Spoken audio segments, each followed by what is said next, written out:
او دنیا ته راتله هم د نبی علیه الصلاة والسلام ډیر په عجیبه شان سره. عبدالمطلب صاحب وایي سحر ټیم و او د خانه کعبې سره په خوا کې ناستو ما وایي ناسا په یو درز وشو او د خانه کعبې دا دیوالونه ځمکې له راله او بیا اوچت شو. وایي زه چې دا حالت مې ولید نو زه ډېر ویرېدم چې داسې چل وشو. وایي زر مې کور ته منډه کړه چې کور خو به خیر وي چې دا څه وشو. داسې په منډه او په یره چې کور ته ورغلم تپوس مې وکړو کور خیر دی؟ وی وویلی شو راته چې خیر دی خو ستا د مړ زوی د عبدالله زوی پیدا شو. ستا کومه انګور چې د امینه بیبي د هغې زوی پیدا شو. نو عبدالمطلب صاحب نبی علیه الصلاة والسلام زر د انګور د غیږ نه راواغست خپلې غیږې ته یې او چې داسې راواغستو نو خانه کعبې ته یې رامنډه کړه. راغې او غیږ کې نیولی دی او د خانه کعبې نه پې اووه طوافه ګیر چاپېره وکړل او چې طوافونه یې په نبي علیه الصلاة والسلام وکړو نو کور ته یې واپس بوست. د پیدایش سره نبی علیه الصلاة والسلام د خانه کعبې طواف کړی دی. نو هغه دا میاشت وه دا ربیع الاول میاشت وه. په دې میاشت کې نبی علیه الصلاة والسلام دنیا ته تشریف راوړی دی. نو په دې میاشت کې په نبی علیه الصلاة والسلام باندې درود شریف ډیر زیات ویل پکار دی. حافظ ابن حجر رحمه الله لیکي وی کو چرته یو انسان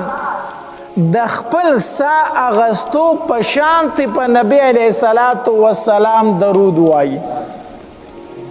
لکه څنګه چې سړی سا اخلي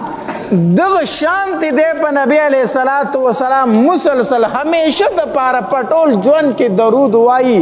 بیا هم دی د نبی علیه الصلاة والسلام د احساناتو بدله نشي پوره کولی. په موږ باندې چې د نبی علیه السلام څومره احسانات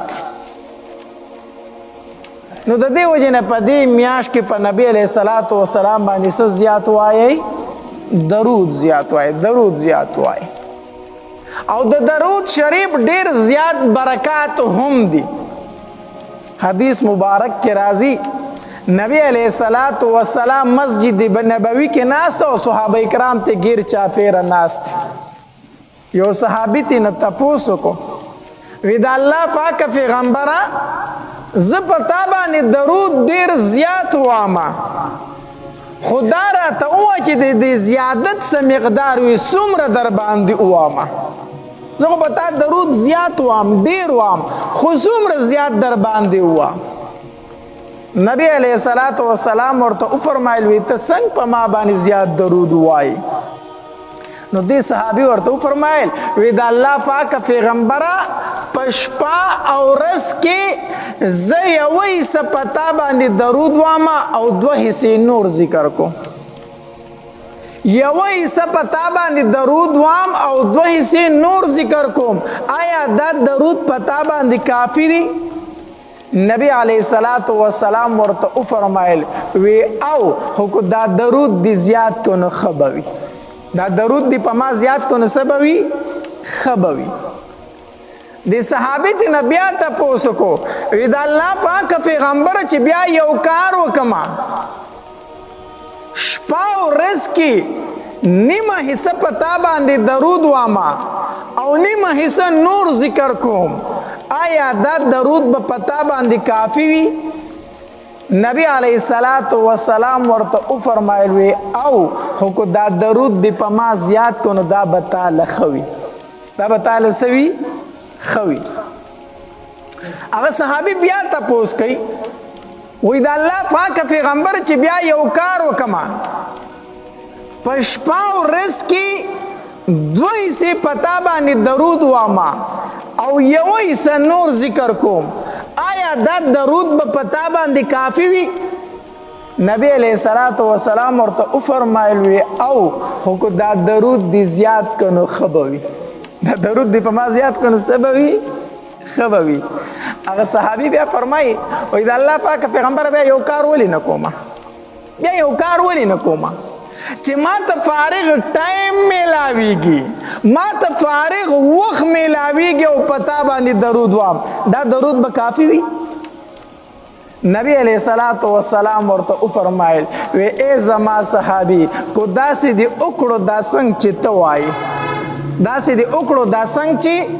ته وایي چې تا ته فارغ ټایم میلاویږي تا ته فارغ وخت میلاویږي او په ما باندې درود وایي الله تبارک وتعالی بستا دوه کار وکړي څو کار به دي وکړي دوه کار کم کم یو ورته نبی علیہ الصلوۃ والسلام او فرمایل وی اذن تکفا همک او دویم ویغفر ذنبک نبی علیہ الصلوۃ والسلام ورته او فرمایل وستاب الله تبارک وتعالی دو کار وکي کم کم یو دا چې الله بد د هر غم نبی غمک الله تبارک وتعالی بد د هر غم نسکی بیغمک او دویم ویغفر ذنبک الله به د کړي ګناونه معاف کړي دا زمونږ د ټولو مقصود او مرام دی کنه دی دا زمونږ د ټولو مطلوب دی مقصود دی دا مو خواهش دی دا مو ارمان دی الله دنیا کې یو بیغمه زندگی راکا الله په دنیا کې سره راکا یو بیغمه زندگی راکا د ټینشنونو نه د سوچونو نه د فکرونو نه الله خلاص ژوند راته نصیب کا دا د هر سړي خواهش دی او کنه دی الله بے فکر زندگی ما ته په دنیا کې راکا او الله انسان یم ستا بنده یم ګناونه برانه ډیر شوي الله خو چې د قیامت ورشي الله دا کړي ګناونه راته معاف کا دا سیده کنه دا د هر انسان مقصد دی او کنه دی نو نبی علیہ السلام دی صحابی ته فرمائی چې تا ته فارغ ټایم میلاویږي تا ته فارغ وخت میلاویږي په ما باندې درود وایا الله بستا دا دوه کار وکړي الله به دا دوه کار وکړي نو په نبی علیہ الصلوۃ والسلام باندې په دې میاشت کې درود زیات وایي سوای په درود په زیات وایي ټول وایي صلی الله علیه وسلم صلی الله علیه وسلم وای کوم انسان چې دا درود شریف پشپا ورس کې زر فیری وای کوم درود شریف زې درته وامه کوم انسان چې پشپا ورس کې دا درود زر فیری وای وصلی الله علی النبی الامی وصلی الله علی النبی الامی وای کم انسان چې پشپا ورس کې دا درود زر فیری وای الله به د زړه ټول حاجتونه پوره کړي الله تبارک وتعالی به ورله په رزق کې برکت ورواچ الله تبارک وتعالی به په بند دروازې کولو کې الله به بند مخ اخلاص کی او په دې زړه کې به یو سکون یو آرام او یو خوشحالي محسوسې دي چې دا درود څوک د ورځې زر فیری وایي وصلی الله علی النبی الامی په نبی علیہ الصلوۃ والسلام باندې درود زیات وایي زیات مونږ چې درود وایو نو څه وایو اللهم صل علی محمد اللهم صل علی محمد ډیر ښکلی نوم دی محمد ډیر ښایسته نوم دی علما لیکي وایي نوم کو هر یو نوم ځان لږ دی خو محمد ورسره ملګری کوه د نوم سره د څه ملګری کوه محمد ملګری کوه دا ډیر برکتي نوم دی دا ډیر ښکلی ښایسته نوم دی نبی علیہ الصلوۃ والسلام فرمایي وایي د قیامت ورځ به وي حساب کتاب به وش فیصله د جنت او د جهنم به وش وانا اول من يقرع باب الجنه ز اول انسان هغه چې د جنت دروازې ته بکړه ورکوم د جنت دروازه به بندې ز اول هغه انسان یم نبی علیہ السلام فرمایي چې د جنت دروازې ته ورکما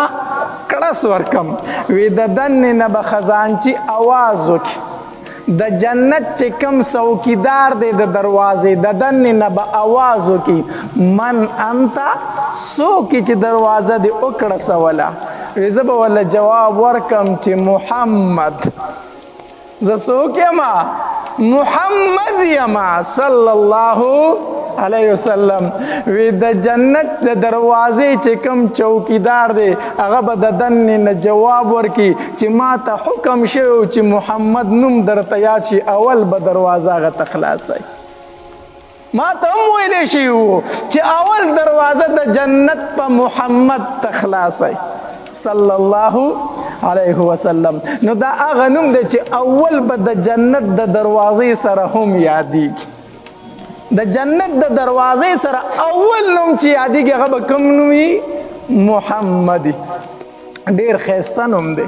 نبی علیه الصلاة والسلام چې پیدا شو نو نیکۍ ورته نوم کېښودو محمد عبدالمطلب صاحب ورته نوم څه کېښودو محمد نو خلکو ورته وی عبدالمطلبه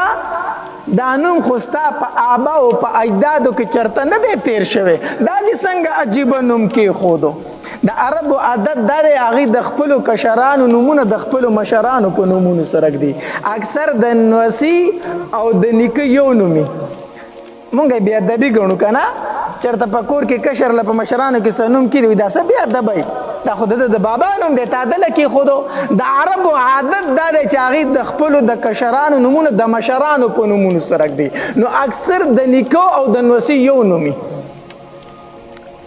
نو چې کله عبدالمطلب صاحب نبی علیه الصلاة والسلام ته محمد نوم کېښودو نو خلکو ورته ویل وی څه عجیبه نوم دې کېښودو دا خو ستا په مشرانو کې اړو چېرته تیر شوی نه دی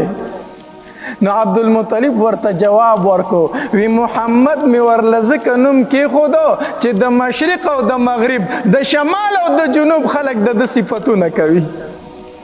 الله د محمد معنی څه ده ستایلی شوی صفت کړی شوی نو د نبی علیه الصلاة والسلام په ځمکې او په اسمانونو کې څه کېږي صفت کېږي ځکه مې ورله محمد نوم کېښودو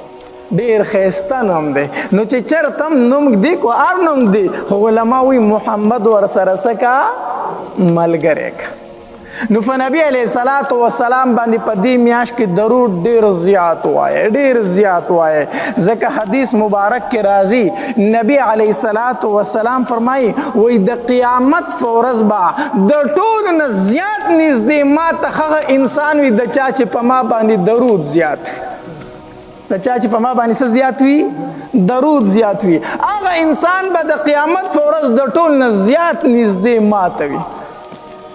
صحابه کرام ناست نبی علیه الصلاة والسلام وفرمایل وی په ما باندې درود زیات زیات وایه او خاص کر د جمعې په ورځ او د جمعې په شپه باندې بیا ډېر زیات وایه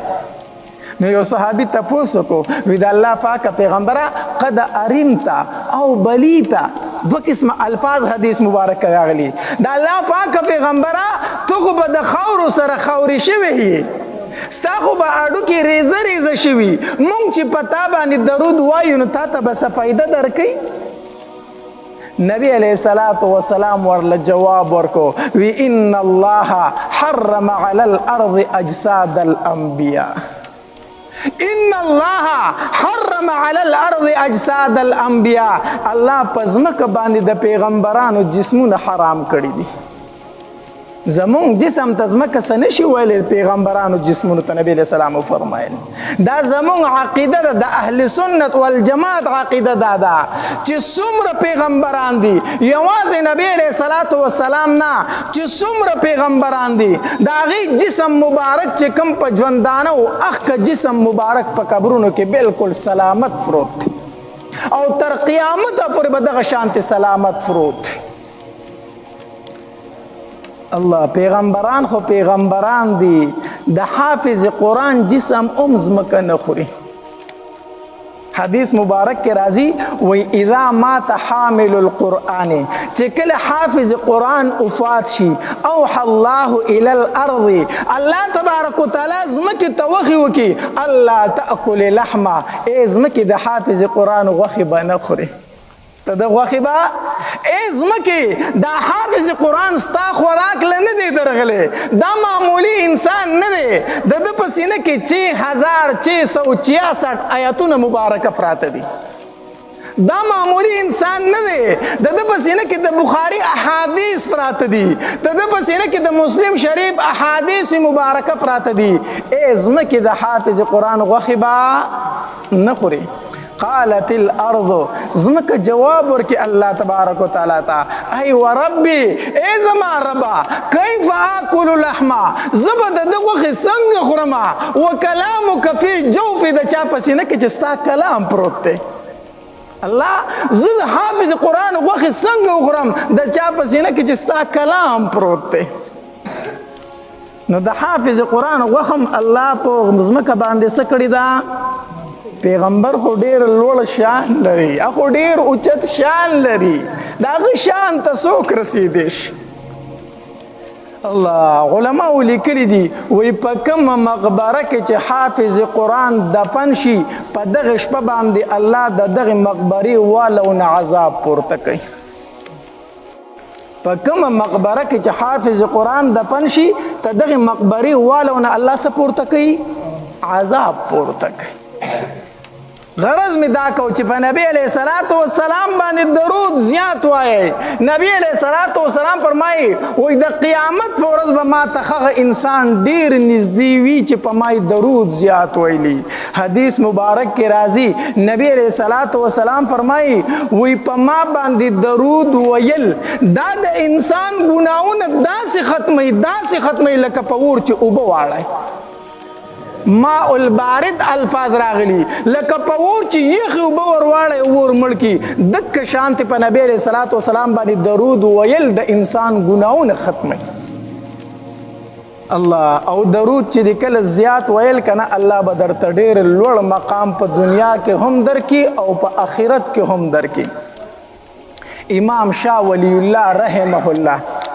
تاسو بینه پیجنې علماء ډیر خپېجنې امام شاه ولی الله رحمه الله دا یو داسې عالم تیر شوی دی کنه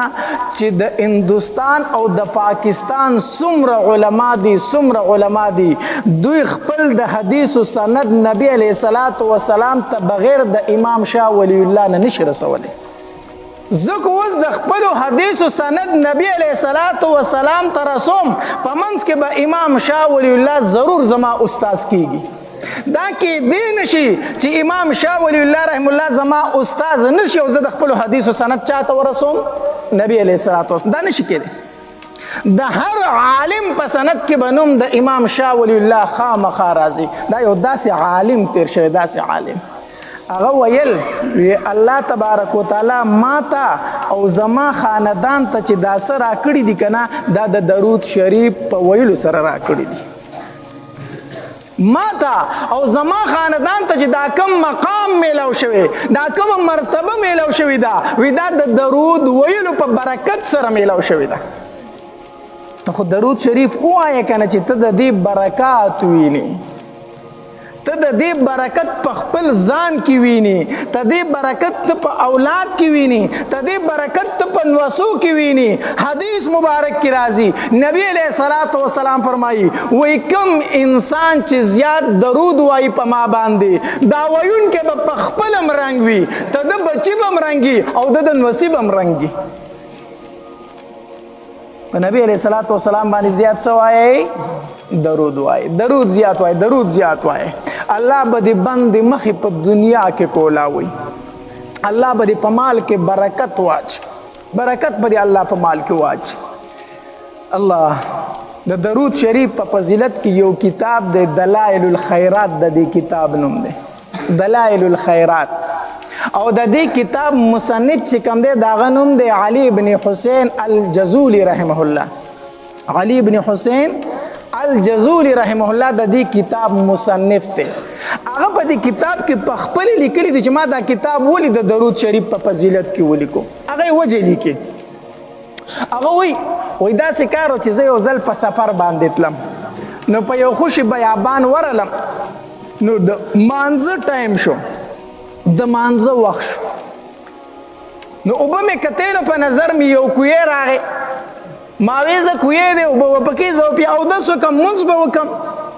اوس چې کوی له ورغلم کوی کې اوبه شته دی خو په کوی باندې نه بوکه شته او نه رسی شته رسی هم نشته او بوکه هم نشته دی نو اوبه خو شته دی خو راوالم دی څنګه سلوخې نشته د اوبو د راغستو په دې پریشانۍ کې ودرېدم چې خدایه څه چل وکړمه اوس کو تیمم کوم نو اوبه خو موجود دي اوبه خو شته دی اول خو د دې کوشش کول غواړي چې د اوبه راوالمه په دې سوچ او فکر کې ولاړو وي زما خیال نه و دغلته یو کور د هغې د کړکۍ نه زه یو ماشوم ایسي کولم د کړکۍ نه یو ماشوم ایسي کولم بهرحال هغې چې زه په پریشانۍ کې لیدلی یم په سوچ کې لیدلی یم وي هغه د کور د کړکۍ نه راکوزه شوه زما خواله راله وي ما ته وی چې بابا ولې خفه ولاړې څه پریشاني ده ما ورته وی چې پریشاني دا ده کویې شته اوبه شته خو لوښې نشته رسی نشته چې اوبه ترې راوالم اودس به وکړم مونځ رانه قضا کېږي ځکه خفه ولاړ یم ما ته وی چې یاره ستاسې نیک عمل نشته دی چې د هغې د وجې نه تا ته د اوبه راوخیږي ماشومه ده ښه ستاسې داسې نیک عمل نشته دی چې د اوبه درته بره راوخیږي د نیک عمل د وجې نه د خپلو بچو داسې تربیت وکړئ تربیت داسې وله ذهن سازي وکړئ دا تربیت او ذهن سازي صرف میندې کولی شي ګوره یاد وساتئ ما ته وایي چې ستاسې داسې نیک عمل نشته دی چې د اوبه درته بره راوخیږي ما ته وایي چې داسې څه نیک عمل دی چې ما ته پرې اوس د کوی نه ښکتې نه اوبه راوخیږي داسې څه نیک عمل دی ما ته وایي چې ته څوک یې ما وایي چې زه علي بن حسین الجزولي کوم هغه لوی عالم چې یادېږي خلک چې وایي ډېر بزرګ انسان یو لوی عالم یو نوی نیک عمل هغه ته ما وایي چې هغه زه یم خلک چې راته لوی عالم وایي خلک راته وایي نو دغه یم نو وایي چې مړه څه خلک وایي چې لوی عالم دی ته سیټ ته شه ته ماشومه ده ته سیټ ته شه ما کتل ماشومې ته چې داسې چل کوي ماشومه د کوی غاړې له ورله کوی ته یې لاړې توکړې چې لاړې توکړې اوبه را روانې شوې را روانې شوې د کوی سر له راورسېدې اوبه راورسېدې ما ته وایي چې بابا اودس پکې وکړه اوس اودس پکې وکړه برې اوبو کې ما ماشومه د مټ نه راټینګه کړه چې اودس خو به وکړم خو ته راته ووایه چې الله تعالی دا کرامت د کوم طرفه درکړی دی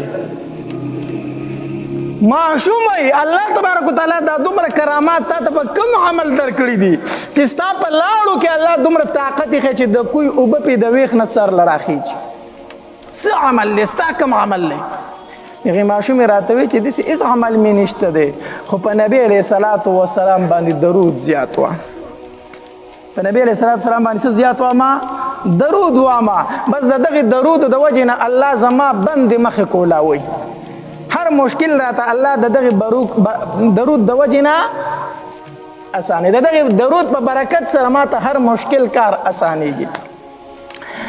امام جزولی رحمه الله فرمایي وي اودس خو مې وکړو مونځ مې وکړو خو دا مې قصد وکړو اراده مې وکړه کو کلي ته لاړم په خپل ژوند کې به ضرور د درود شریف په فضیلت یو کتاب لیکم دا مې قصد وکړو اراده مې وکړه او چې کلي ته رالم نو دلائل الخیرات کتاب مې ولیکو چې دا د درود شریف په فضیلت کې دی الله نو په نبی علیه الصلاۃ والسلام باندې درود زیات وایي څه پې وایي دا درته نه وامه چې نور نیک اعمال مه کوئ نور ذکر مه کوئ نور ذکر هم زیات کوه چې څومره درنه کېږي وایه خو زمونږ خلک نور ذکر زیات کوي خو درود شریفو سبحان الله الحمدلله الله اکبر لا اله الا الله دا اذکار الحمدلله مونږ کوو که نه او ښه په ډېروالي سره کوئ څومره چې کولی شئ دا د الله ذکر دی نبی علیہ الصلوۃ والسلام فرمایي وي ستا ژبه دې همیشه د الله په ذکر باندې لمدی ژبه دې همیشه ستا په څه لمدی د الله په ذکر باندې لمدی نو ذکر کوو دا بهترین ذکر دی خو کمې په مونږ کې دا دی چې مونږ درود شریف نه وایو درود شریف نه وایو نو په نبی علیہ الصلوۃ والسلام باندې درود شریف هم زیات وایي ټیک ده په نبی علیہ الصلوۃ والسلام باندې درود چې څومره درنه زیات کیږي دومره وایي د دې ډیر زیات فضایل دي ډیر زیات فضایل دي نبی علیہ الصلوۃ والسلام فرمای صحابه کرامو ته وی تاسو ته بخیل معلوم دی چې بخیل سړی څوک دی بخیل پیژنئ بخیل څوک دی صحابه کرامو جواب ورکړ وی الله او د الله رسول به ډیر ښه پیژني نبی علیہ الصلوۃ والسلام فرمایل وی بخیل هغه انسان دی چې د چا وړاندې زما نوم مبارک ذکر شي هغه په ما باندې درود نه وایي د چا وړاندې چې زما نوم مبارک ذکر شو هغه په ما باندې څه نه وایي درود نه وایي حدیث مبارک کې راځي وایي کوم انسان چې نبی علیه الصلاۃ والسلام نوم مبارک ذکر شي او دی پې درود نه وایي دا انسان بې وفا دی دا انسان څه دی بې وفا دی دی د نبی علیه السلام سره وفا نه کوي دی د نبی علیه السلام سره مینه نه کوي بل علماء لیکلي دي وایي کوم انسان په وړاندې چې د نبی علیه السلام نوم مبارک ذکر شو دی درود نه وایي که نه نو د قیامت په ورځ به د نبی علیه السلام د مخ مبارک دیدار ونه کړي د نبی علیه السلام د دیدار نه به محرومه شي بل روایت کې راځي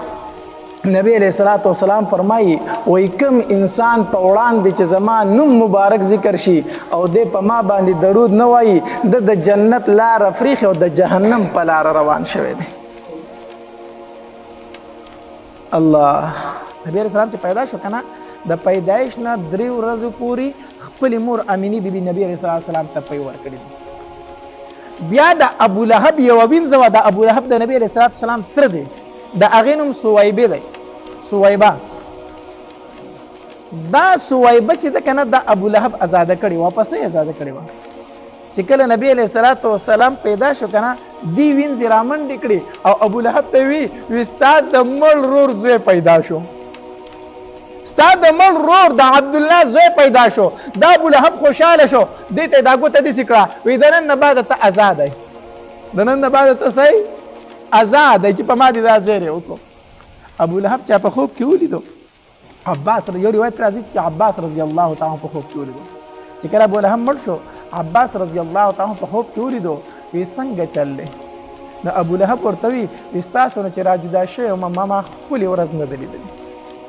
ما راحت نه دی لیدلی ما آرام نه دی لیدلی زه په عذاب کې مبتلا یم خو د هر پیر په ورځ د ګل په ورځ باندې الله تبارک وتعالی زما په دې ګوته کې اوبه پیدا کړي هغه زه څکم وی دا هغه ګوته ده چې د نبی علیه الصلاة والسلام په خوشحالۍ باندې ما هغه وینځه ازاده کړې وه په دې باندې دا الله تبارک وتعالی دته یو افسوس ورکوي چې په کومه ګوته باندې تا د نبی علیه السلام په خوشحالۍ سره وینځه ازاده کړې وه د هغې ګوتې نه تا ته اوبه میلاویږي ظالمه کو ایمان دې پرې راوړی دی نو چې نن به په څومره راحتونه کوي دا افسوس دی که نه دی اب څومره افسوس کوي چې په دې ګوته ما تشه اشاره کړې وه سویبې ته چې ته ازاده یې الله د هغې ګوتې نه ما ته اوبه راکوي نو کو ایمان مې پرې راوړی دی چې الله به ما ته څومره نعمتونه راکړي نو دغه سویبه چې وه که نه دا د نبی علیه السلام په خوشحالۍ باندې د پیدایش په خوشحالۍ باندې ابو لهب ازاده کړه بیا ورته یو څو ورځې پی دی نبی علیه السلام ته دغې وینځې بیا نبی علیه السلام ته پی ورکړي دي نو دا سویبه چې ده که نه دا د نبی علیه السلام رضاعي مور هم ده رضاعي مور هم ده دې وجه نه چې کله بیا فتح مکه وشوله نبی علیه السلام مکه فتح کړه نو تپوس یې وکړو سویبه ژوندۍ ده زما هغه رضاعي مور ژوندۍ ده نو چا ورته وی نه هغه مړه ده وی په رشته دارو کې نور څوک شته وی نه ټول مړه دي څوک باقي نشته دی بیا نبی علیه السلام وفرمایل وی د هغې ما ته څه ملګري وښیه چې زه د هغې خیال وساتم او د هغې سره احسان وکړم ګوره ته د نبي علیه السلام رضاعي مور وه خپله مور یې نه وه بیا هم تپوس کوي کو د هغې څوک ملګري چې زه د هغې سره احسان وکړم هغه په خپله مړه ده دې نه معلومه دا شوه چې پلار دې مړ دی مور دې مړه ده که نه د هغې د یارانو دوستانو هغه کوم رشته چې و هغه راټینګه کړه د پلار دوستان راټینګ کا د مور دوستان راټینګ کا په اخترونو کې پروژه کې داسې خوشحالۍ کې هغې ته څه تحفې لېږه دا زما د پلار دوست دی ځکه زه د خیال ساتم دا حدیثونه ثابت خبره ده حدیثونه ثابت خبره ده